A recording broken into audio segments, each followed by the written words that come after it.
A man retrieves the burned remains of someone who may be his brother. But how can he really be sure? Under the rubble of a burned-down house, investigators find the shattered remnants of a body. Can they piece together what happened? A scientist must identify a woman from scraps of burned bones weighing less than 3 paper clips. Will he be up to the challenge? The fate of a murder investigation hangs in the balance. For centuries, killers have relied on fire to conceal their crimes. But today, science is catching up with them. The consuming flames are powerless to destroy the burning evidence.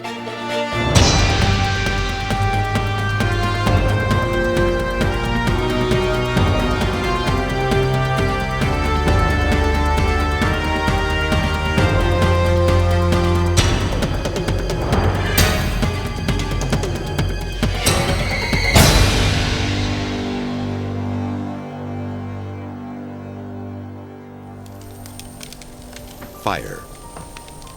Medieval alchemists saw it as a tool of transformation. Used correctly, it could turn dull lead into gleaming gold. Fire does transform, but not in the way the alchemists hoped. It is a process called oxidation, the speedy marriage of convenience between oxygen and another substance. The union creates new compounds, like carbon and water, while releasing enormous amounts of energy in the form of heat and light. All fires need an initiator, a spark to get them going. It's a little boost of energy that sets off the chain reaction.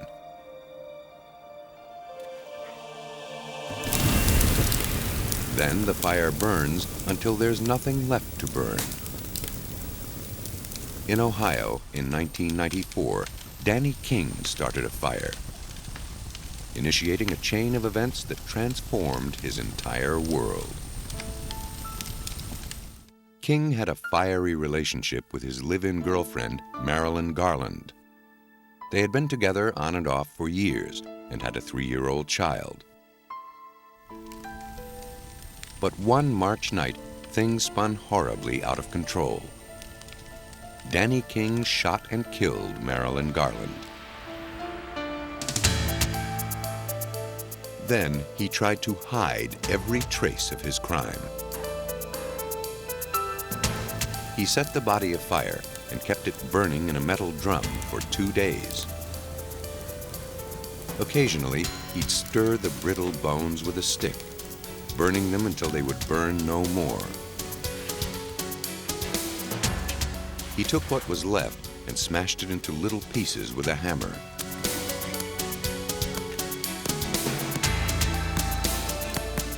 He gathered the remains and dumped them in the river.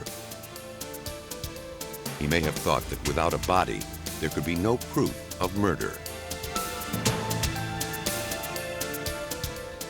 Then he ditched the drum behind a warehouse in town, a place where similar drums stood. Certain he had gotten away with his crime, Danny King waited 6 days before he called the police to report Garland as a missing person. Lieutenant Ray Todd worked on the case. Danny King reported Marilyn missing on the 26th, and said that she'd been gone for a week. Well, it wasn't unusual for Marilyn to just take off for a few days at a time and go party. In his office, Lieutenant Todd reviewed King's missing persons report. Despite Garland's reputation, he had to take it seriously. He was joined on the case by Detective Gregory Macco. Macco found that Garland's family was taking the disappearance very seriously.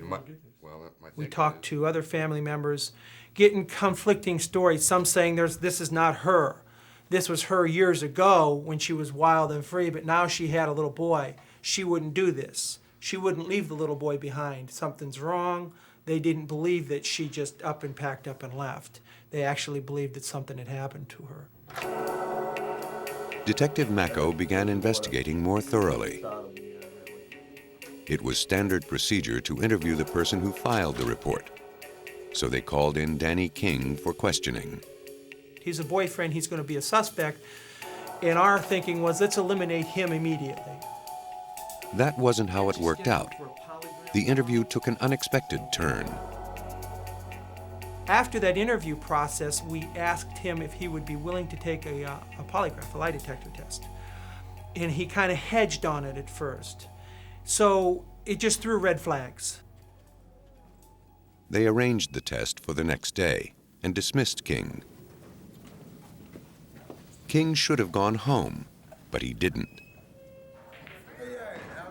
He went to a bar, concerned about the polygraph, and began drinking. He met a drinking buddy there and confided that he was worried about the test. The more he drank, the more he talked. Soon he confessed to killing Garland. His friend could tell King was serious. He felt he had no choice but to go to the police. He proceeded to tell me that he just left the bar where him and Danny King were drinking for a couple of hours, and that Danny King had confessed to him. Now the police had 3 facts to go on: a missing woman, a second-hand barroom confession, and a suspect who was nervous about a polygraph test. In terms of evidence, it was shaky at best. But Detective Mako and Lieutenant Todd felt it was enough to arrest King on suspicion of murder. King lived with a small child and a large dog, so the police felt uneasy about arresting him at his house. They decided to wait it out and apprehend him the next morning. They had no idea how violent he might be, but if he did commit this crime, they knew they were dealing with a dangerous man. Police called in the SWAT team for backup. Yeah, he's coming down. There he is. As King went off to work, they forced his truck into a roadblock and made their move.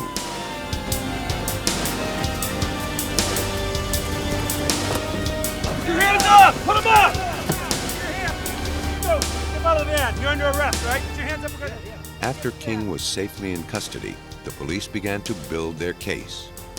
For that, they needed more evidence. They obtained a search warrant and inspected King's house, but they found nothing incriminating. They had divers search the river and the canal for remains. They came up dry. Without a body, a weapon, or any other evidence against him, Lieutenant Todd didn't have a case, and Danny King would go free. If King truly did try to destroy the evidence in a metal drum, they reasoned, the drum must be around somewhere. But all they had was a burned patch of grass. The police placed an ad in the paper to find the drum. Howdy, Bob? Soon after the ad ran, police received a call from a local businessman. One of his employees noticed a suspicious-looking barrel behind their warehouse. Lieutenant Todd went out to inspect it. You could see some debris inside the bottom. Reached in and picked up what I believed to be was a bone fragment. When I saw that, I just knew that this was the barrel that was used to burn the body of Marilyn Garland.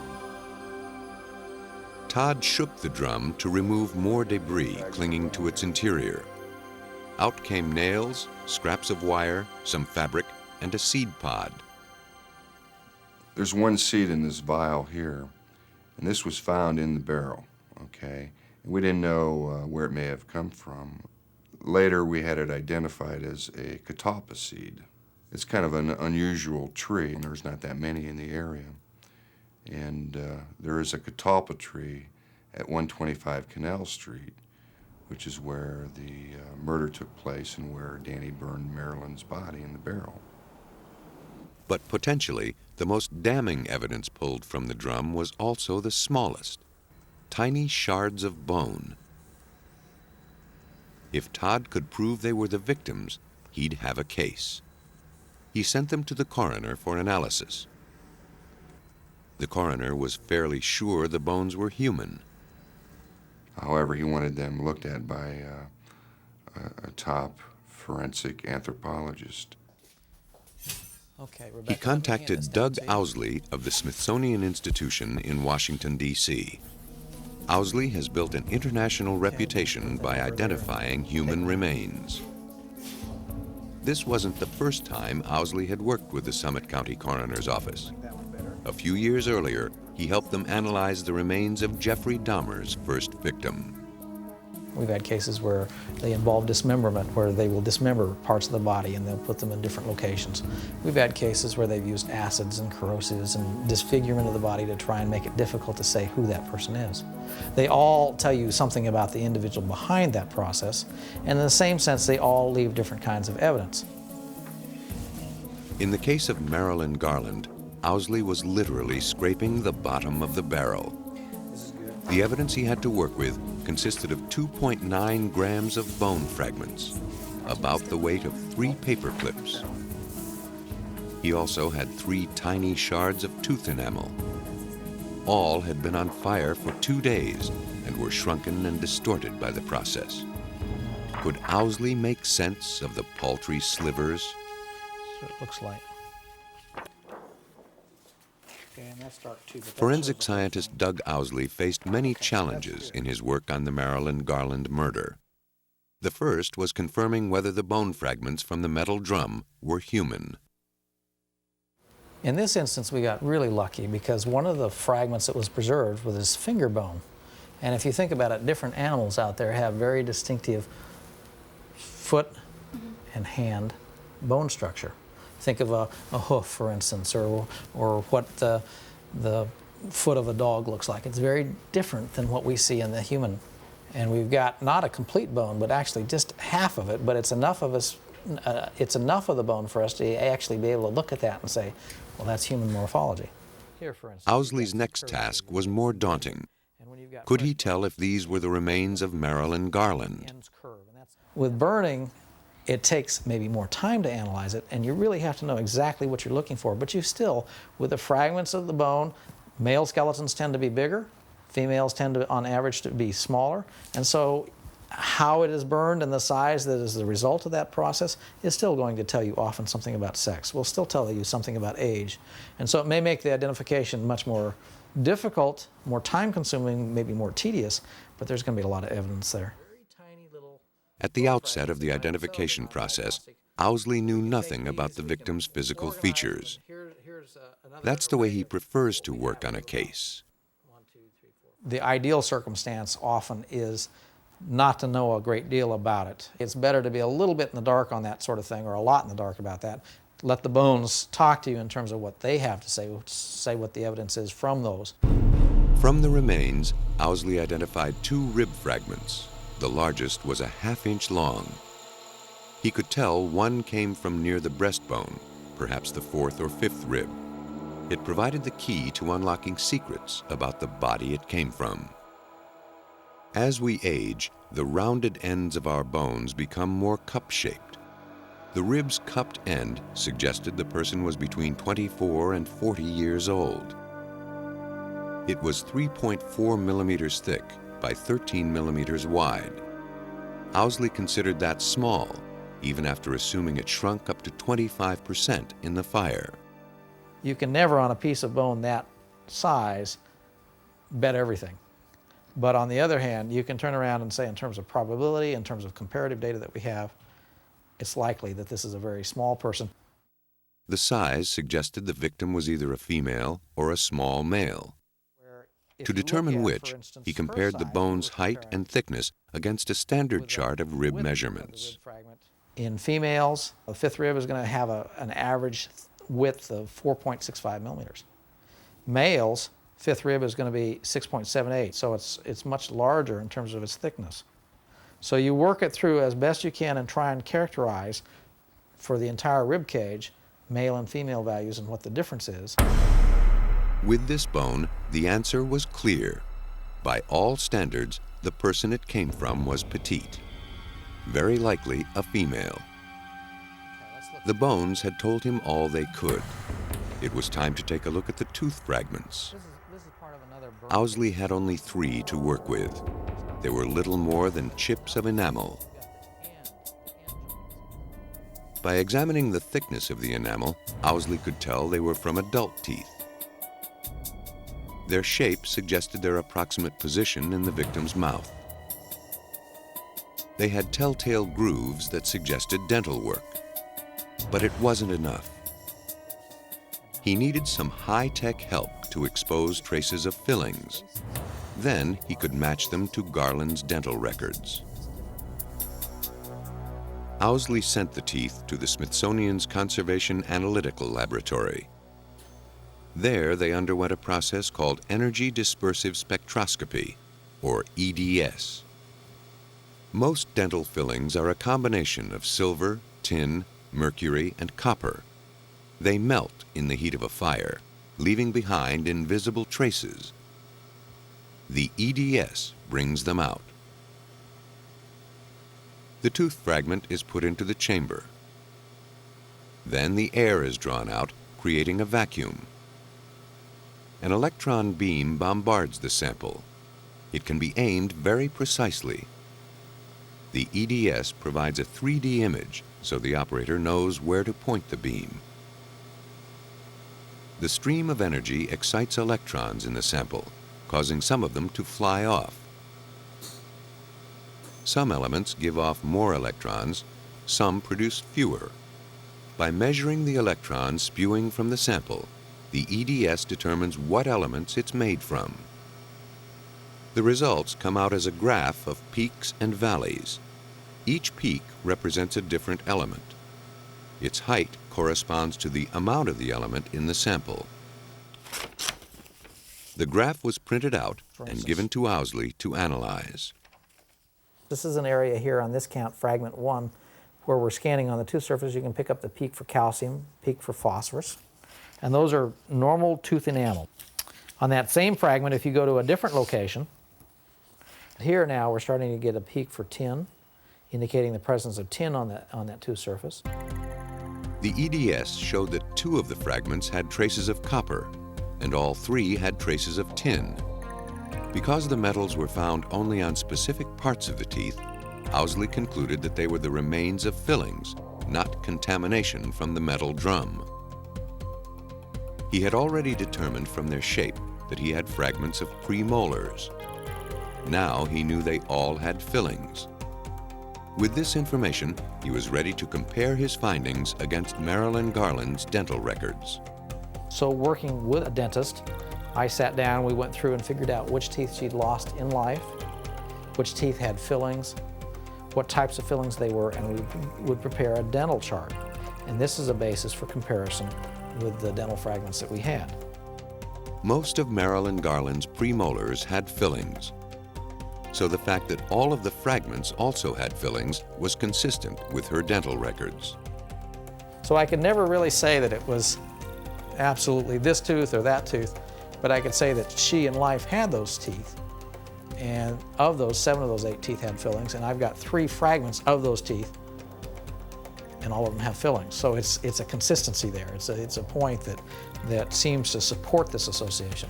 So it's just one bit of evidence. Those bits of evidence added up to create a portrait of a victim that was alarmingly similar to Marilyn Garland. Marilyn Garland, age 35, stood 5 feet 2 inches tall and weighed 115 pounds.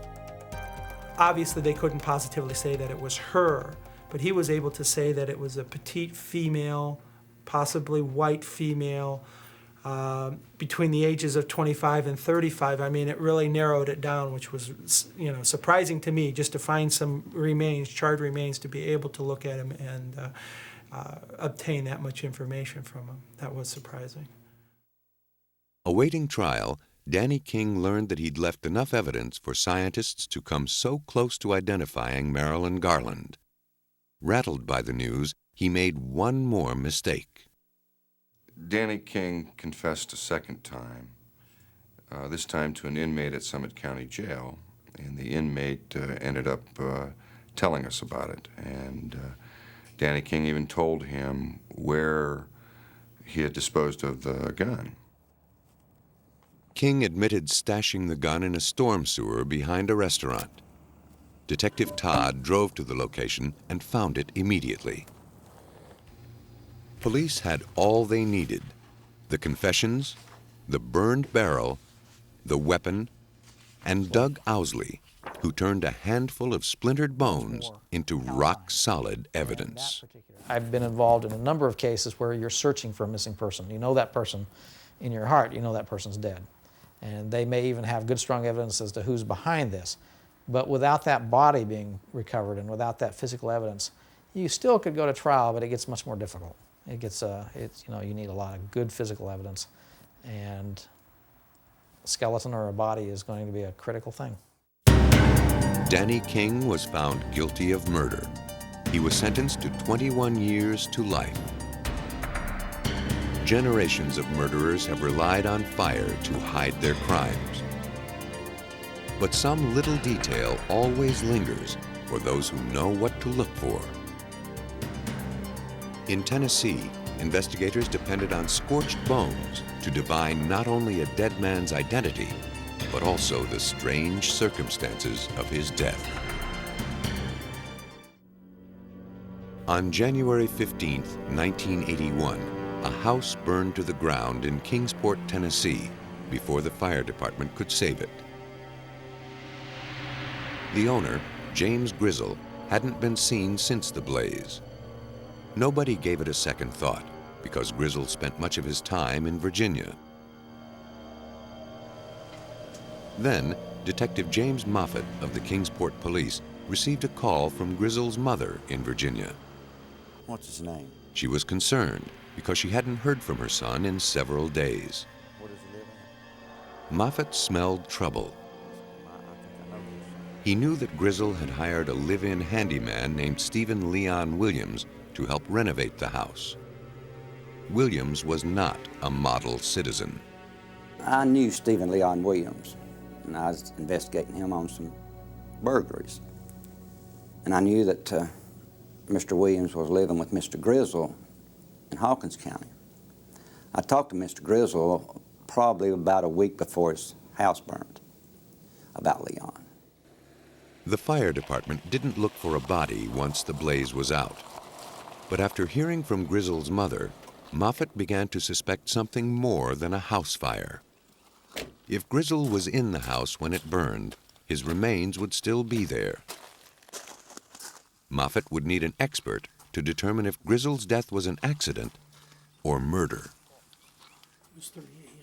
He called state forensic anthropologist William Bass. It's an interesting case because most houses that have burned down, the fire department's been there, lots of people have walked through the area.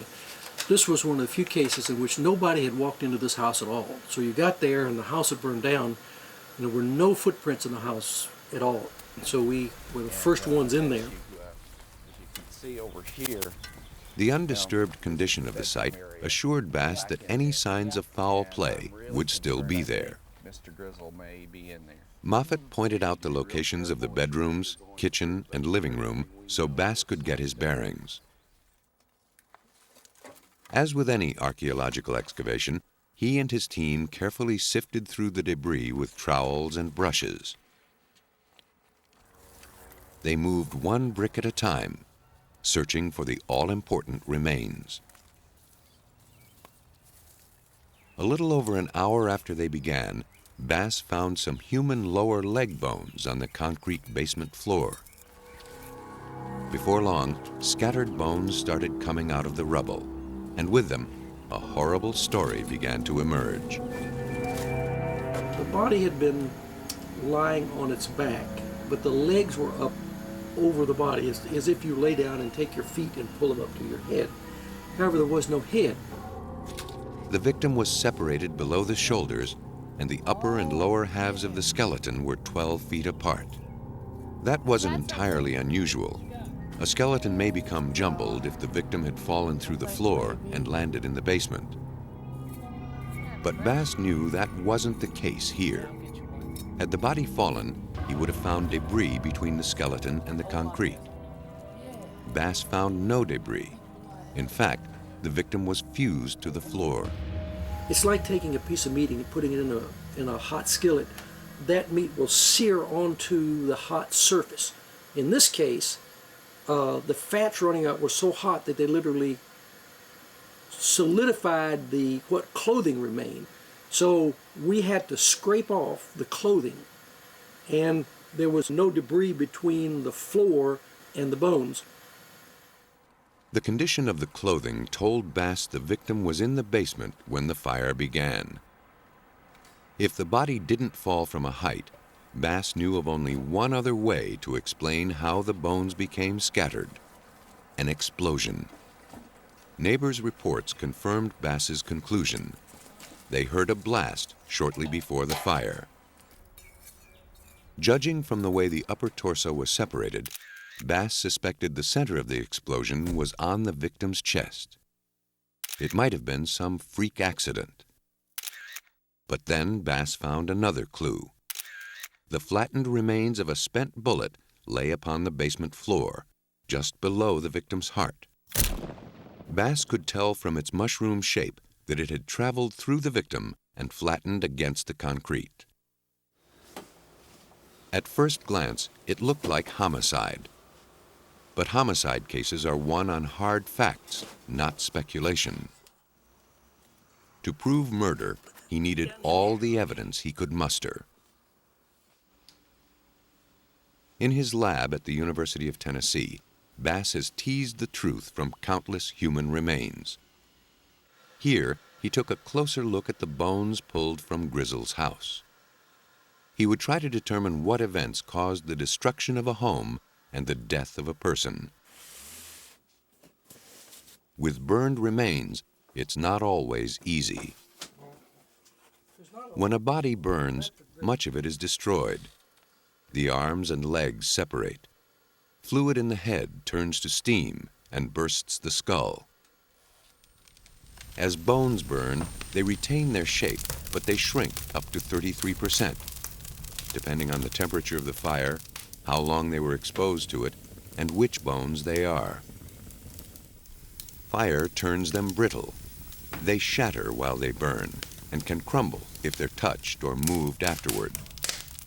Collecting a complete skeleton is nearly impossible. Because burning disfigures bones, it's a common way to hide the cause of death. Investigators must learn to distinguish the subtle differences between damage caused by fire and damage from a murder weapon. Bass demonstrates that even a bullet in the head can go undetected unless the forensic investigator knows how to find it. All of these pieces were all together in a jumble. We x-rayed this, and there is little flakes of lead in the bone, indicating, hey, this individual's been shot. Then we wanted, can we determine where this individual was shot? So we sat down and started putting the skull together, all of these pieces, and sure enough, here comes your entry wound right there. Joanne Bennett, a student of Dr. Bass, is hoping to find a more efficient way to recognize injuries not caused by fire. In her research, she experiments with bone scraps from pigs. First, she damages them to simulate foul play, then burns them to see how they change. We designed several different traumatic events to address the trauma that anthropologists recognize. Bennett and other graduate students saw, strike, and stab a variety of pig bones. The bones are then photographed, x-rayed, and sketched to record every nuance of the damage. Once the bones have been cataloged, the students burn them. If they're lucky, they use a house scheduled to be torched for fire training. The goal is to simulate as closely as possible a real-world situation.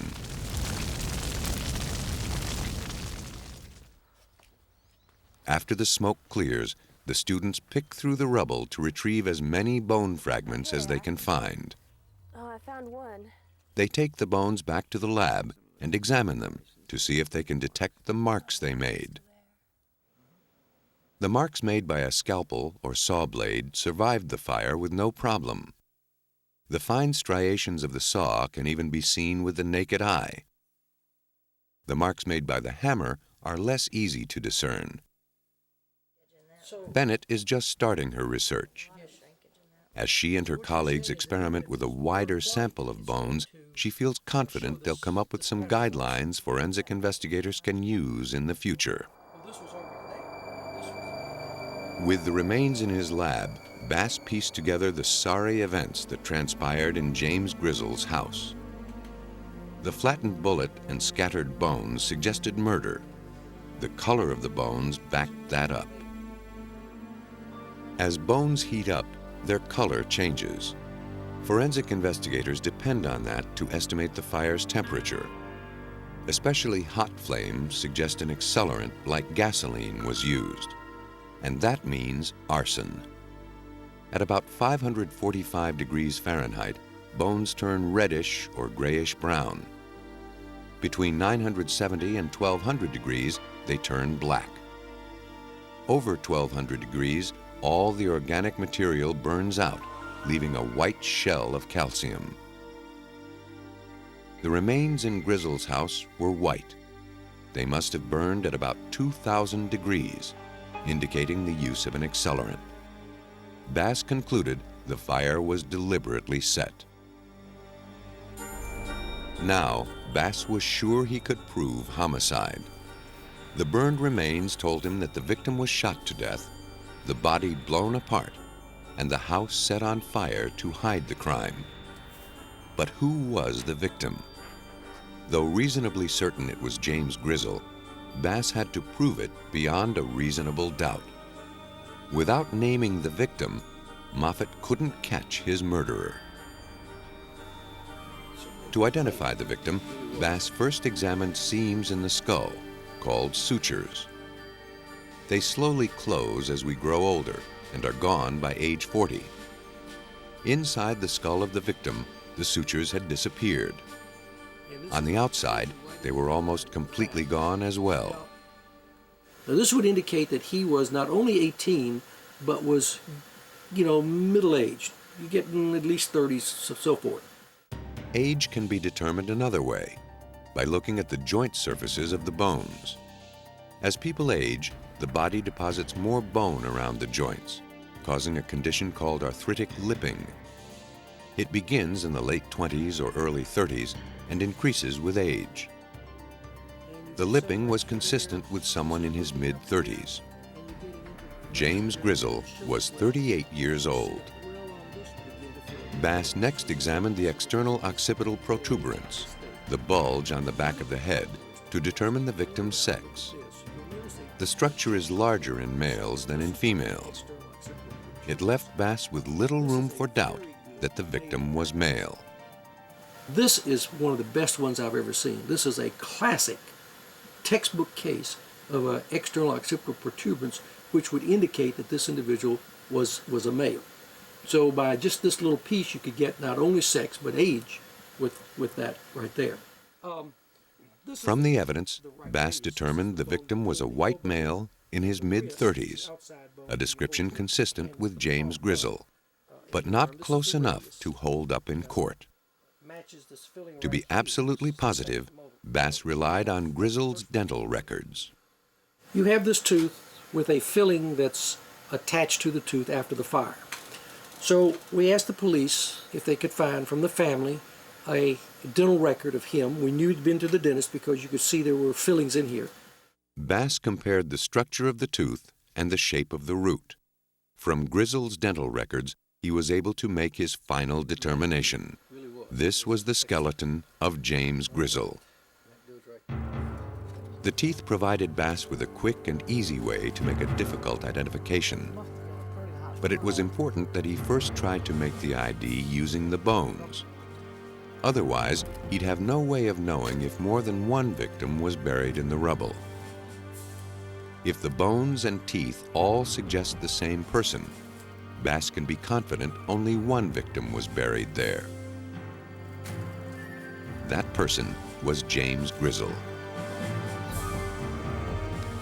Based on this information, Detective Moffat had a case against Leon Williams. It was further bolstered by the discovery that Williams had stolen James Grizzle's truck and forged his checks. Faced with the evidence, Leon Williams confessed. In his confession, he confirmed Bass's careful reconstruction of the crime. He shot James Grizzle in the basement, poured gasoline throughout the house, strapped an explosive to the victim, and when it went off, it set the house on fire. For his crime, Leon Williams was sentenced to life. If you don't destroy the evidence, if you don't bring in a bulldozer and clean it all off or something like that, the evidence is there. If you know what to look for. It takes you a while, but we were able to reconstruct the events that occurred in this case exactly the way the individual who was charged and convicted said it happened. William Bass unmasked a killer who went to great lengths to disguise his crime. Elsewhere, a man went to greater lengths to bring the bones of his missing brother back from Guatemala. Guatemala, 1985. A country caught in a civil war between the government and communist guerrillas. In the outlying villages, the government appoints civil patrollers, an armed militia made up of civilians. Everyone must serve 1 day a week. The government provides guns, but no training. It instructs the militia to patrol for communist rebels, but nobody patrols the militia. For hungry young journalists, 1985 was an exciting and dangerous time to be in Guatemala. Freelance American journalist Nick Blake and photographer Griffith Davis underestimated that danger. In their pursuit of a story, they headed into a remote part of the country and vanished. Nick Blake's brother Randy did all he could to uncover what happened. My brother disappeared in March of '85. I'd been doing requests with the State Department and 4 or 5 other federal agencies who would be in a position to know things, such as the CIA and the National Security Agency and others for ever since, probably 1987. Randy Blake found only dead ends. Then, a year and a half into his search, he heard an unconfirmed story from an American teacher in a village in Guatemala. We would go to little fiestas with them and so forth, and you got to know them, and they would talk about the gringos that got killed by the Civil Patrol. Piecing together the details, the teacher believed the Civil Patrol shot the journalists in 1985. A ravine became their makeshift grave. The Blake family kept pressure on the U.S. and Guatemalan governments to find Nick. To hide the crime, the Civil Patrol retrieved the skeletons and burned them in a raging bonfire.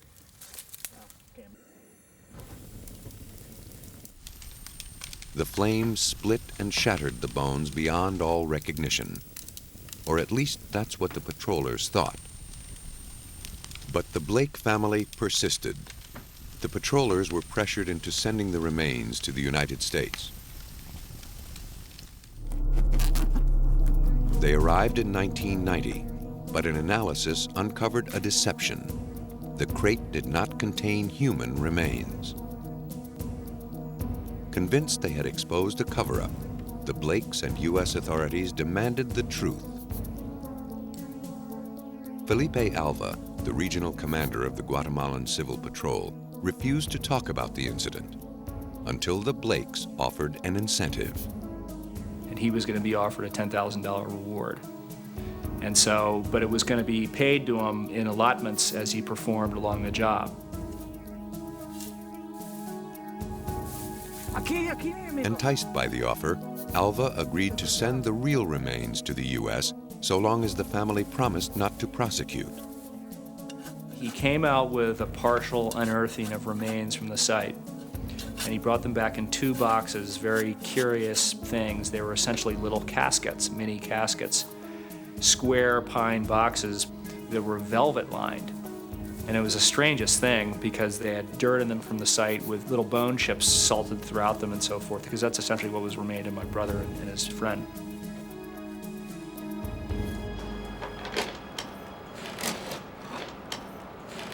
The grim homecoming occurred without ceremony at a loading dock behind the Smithsonian Institution in Washington, D.C. The unmarked remains had traveled over 3,000 miles to get there. Navigating through a maze of deception and lies. But more work lay ahead before the Blakes could put their loved one to rest and find the closure they sought. This time they had to be certain the bones in the crates were truly Nick's and Griffith's. For the delicate task of identifying the remains, they pinned their hopes on forensic anthropologist Doug Owsley. When the crates arrived, they were x-rayed to see if they required special handling to avoid damage.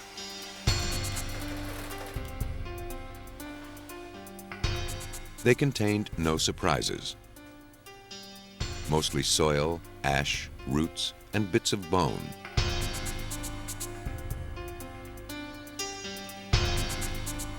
Then Owsley and his team sorted the bones. It was immediately apparent the remains were human. They also found a duplication of parts and a color difference. Owsley was certain these were the remains of 2 people. Out of 150 pounds of dirt and debris, they recovered about 2 pounds of incinerated bone. The largest of the more than 1,600 fragments was just 3 inches long. But Owsley was fortunate. Some of the fragments came from the occipital protuberance at the back of the skull. The large size of the specimens indicated both were male. But they could have been almost any 2 men. Then he found a nickel-sized piece of bone that made all the difference. It was a fragment that fits in the forehead and forms a ridge or crest for the sinuses inside the skull. It's called the frontal crest. Now this is a really unusual configuration of the frontal crest here. Usually this is a solid, prominent ridge, but in a small percentage of the population you can get a double ridge morphology like that. So we had this piece, and based on that, I had a microfilm of an x-ray that was taken of Griffith Davis. Owsley compared the crest with an x-ray of Davis's head taken after a car accident.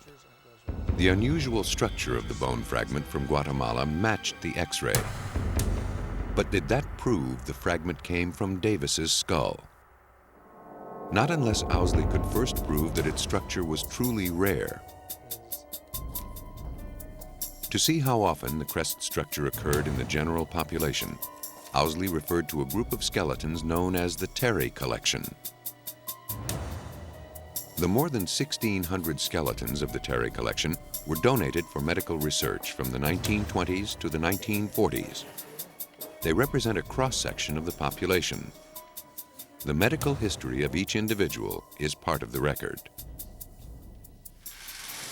Owsley used the Terry Collection to see what percentage of the population shared Davis's frontal crest structure. We'll take this one.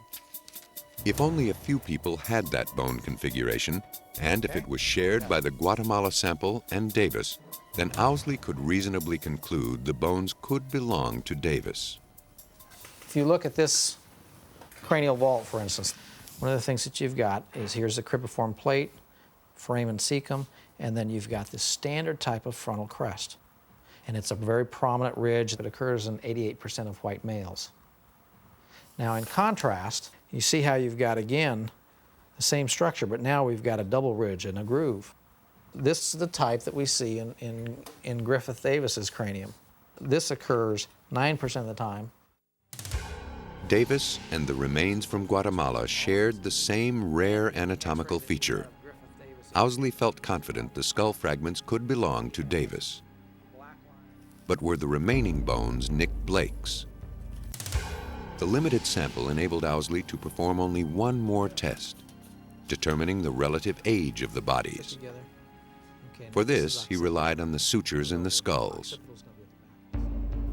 In the specimen that Owsley thought to be Griffith Davis, the sutures showed advanced closure, suggesting a man in his 30s. The sutures on the other remains were still open, indicating a younger man. So that helped differentiate. The two males were differing in age by about 11 years. And this helped me determine that this is the older person. At the time of his death, Griffith Davis was 38. Nick Blake was 27. Owsley's calculation was right on the mark. To Randy Blake, Owsley's identification was encouraging, but naggingly inconclusive. If these bones were truly the remains of his brother, he needed to be absolutely sure. As long as a shadow of doubt persisted, the Blakes could not give up their search. But Owsley had reached his limit. He could go no further without more remains. We said to ourselves, it's probably Nick, but darn it, we want to get up to that site and we want to determine definitely that this is Nick, and let's just make a trip down there. We've got an opportunity. Going to Guatemala was the only choice the Blakes had if they wanted to honor their brother. But Owsley had to accompany them.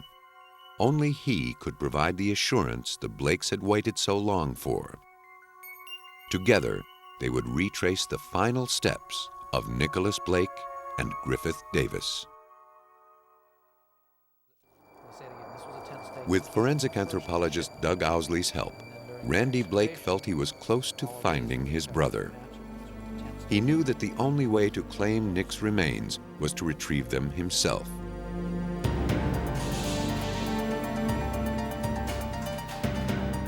Randy, his brother Sam, Owsley, and a colleague made the trip to Guatemala in June 1992. There, they met Regional Civil Patrol Commander Felipe Alva. He took them to the remote mountain location of the remains. But Owsley wasn't buying it. I take my trowel and do a little scraping. I cut down to about 15 centimeters, and I come up and say, this is the wrong site. I say there's not enough ash, there's no bone fragments here, there's none of the red soil that I'm looking for. I just looked at all of this 2 containers a couple months before, and there's none of the roots that were found in any of that. Then, sheepishly, Alva's assistant reached under a log and removed a green plastic bag that contained a handful of human bone fragments and some soil. And in this 8 ounces of soil, it's got the right color, it's got the charcoal, it's got root fragments. And I say, this is from the right site. And he says, I got it right here.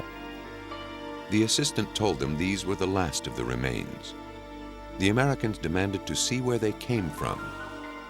We went back to our little hotel in Nabob, and we basically grilled Felipe Alva for 3 hours that night with a Guatemalan colonel, U.S. Embassy defense attaché, U.S. Army colonel, a couple of other people in the room, and basically sat him and said, Alva, you lied to us. Under duress, Felipe Alva agreed to take the team to a site he swore was the actual location of the remains. When they arrived 2 days later, Owsley looked it over with a skeptic's eye. We could see the indentation where the soil had been taken out. We worked it around the perimeters, and we found a lot of things. One of the things we found lots of was metal. Well, here's part of an eyeglass frame, part of the eyeglass piece in the frame, and it's a circular type of pattern. And it's just one of the things that when we first picked it up, one of the brothers of this man said, that looks like his glasses. So we knew that we were in a very significant spot. Now certain they had the right spot, the team collected all they could and headed home. It was almost like tailor-made for Doug Owsley. I mean, it was so perfect because we were so lucky to have him in that one day, because clearly a deception was planned and was being executed, clearly. And he just totally blew it out of the water by being there and allowed us to have the ammunition to get this guy to come clean. Among the bones Doug Owsley carried back with him were fragments of a shattered jawbone. They still held some of the teeth and all the roots. They would enable him to make a direct comparison to Blake's dental records. from the dental records that we had of him in life, we knew that he had impacted third molars. And they had come in at an angle where the third molar had bumped into the second and had gotten locked up. And so what it had actually done is wore a contact or a wear facet into the side of the second molar. And it had a very distinctive root associated with it. From the shape of the teeth and roots, Owsley was able to positively identify Nick Blake. For the Blake family, it marked the end of a grueling, emotional ordeal. Now they could grieve Nick's loss and give his remains a proper burial. That meant everything, to repatriate his remains and bring them back and bury them in a cemetery and give them a grave marker, which we did.